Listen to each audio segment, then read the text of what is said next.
Et sur le plan diplomatique, le Conseil de paix et de sécurité de l'Union africaine a condamné les violences du M23 et l'a exhorté à déposer les armes sans citer nommément le Rwanda, alors qu'à New York, une nouvelle réunion du Conseil de sécurité des Nations Unies sur la République démocratique du Congo est prévue ce soir. Pour en parler, nous retrouvons le politologue et spécialiste de la République démocratique du Congo, Bob Kabamba. Bonsoir monsieur, merci d'être avec nous. Tout d'abord, pourquoi cette prudence des pays africains? Pourquoi ne pas citer le Rwanda? Quid de la communauté internationale? Faut-il des sanctions contre le Rwanda comme l'exige la République démocratique du Congo? Ce qu'il faut savoir, c'est que le Rwanda jouit quand même d'une très grande crédibilité sur le plan africain. Le Rwanda est à l'origine de la création donc, de la zone de libre-échange continentale en Afrique. Le Rwanda contribue à la résolution de beaucoup de conflits sur le continent africain. L'armée rwandaise est classée parmi les meilleures armées africaines à être déployées dans plusieurs conflits et à apporter des résultats. Il y a aussi le fait que le Rwanda a conclu quand même beaucoup d'accords économiques, commerciaux et sécuritaires avec beaucoup de pays africains. Et aussi, dernier élément, comme l'a dit tout à l'heure votre reportage sur Kinshasa, les événements de Kinshasa avec les attaques coordonnées des ambassades. Tout ça, on peut être mis ensemble pour comprendre pourquoi au niveau de l'Union africaine, on n'a pas voulu aller au-delà de simplement demander un cessez-le-feu. C'est aussi le retrait de la rébellion M23.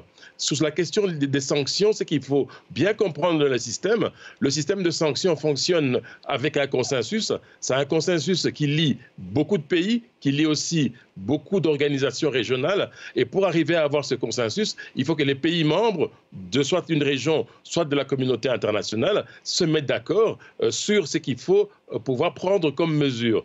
Or, dans la communauté internationale, au sein de certaines organisations régionales, il y a aussi des pays qui s'opposent à des sanctions contre le Rwanda. Et alors, pour arriver à des sanctions, c'est beaucoup de temps, ça prend du temps, et on a vu dans d'autres conflits, ça a été la même chose, où il y a eu des sanctions qui ont été prises plusieurs mois, des fois, après qu'il y a eu des exactions et des violations graves de droits de l'homme dans certains pays. C'est ce qui justifie le fait qu'on a du mal à comprendre que les sanctions ne pourront pas tomber de sitôt. Et pourquoi la République démocratique du Congo n'est pas parvenue à peser de tout son poids, justement pour être plus audible au sein de l'Union africaine ?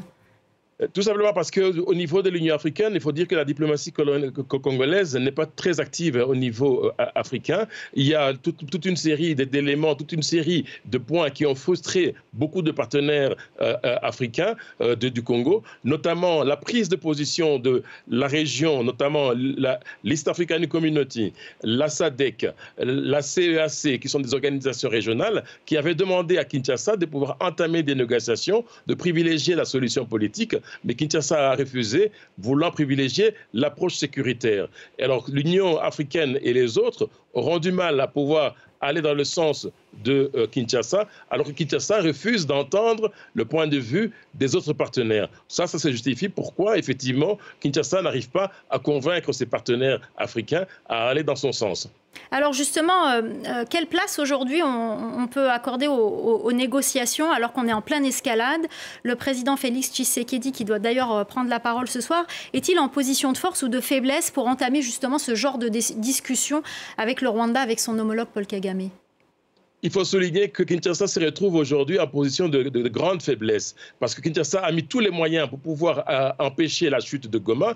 Il y a eu l'armée congolaise, il y a eu la MONUSCO, il y a eu les pays de la SADC, il y a eu les mercenaires, il y a eu les militaires burundais, il y a eu les Wazalendo, il y a eu aussi les FDLR. Cette coalition, elle a été défaite par l'armée, par la rébellion appuyée par le Rwanda, et c'est une grande défaite pour Kinshasa, et ça va avoir des répercussions non seulement au niveau sécuritaire, mais aussi au niveau politique.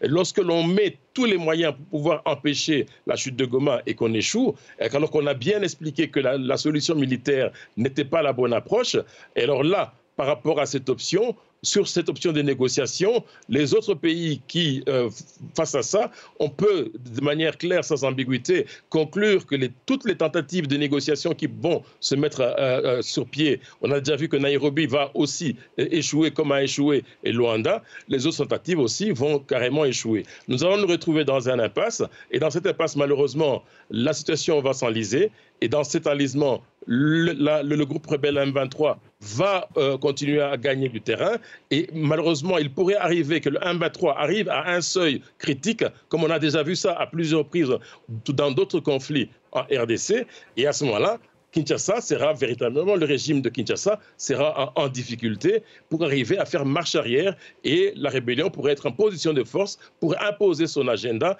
par rapport à Kinshasa et on ne saurait pas aujourd'hui, au jour d'aujourd'hui, prédire l'issue de ce conflit. On verra en tout cas ce que dira le président Félix Tshisekedi. Il doit faire un discours à la nation ce mardi soir. Merci infiniment Bob Kabamba pour votre décryptage.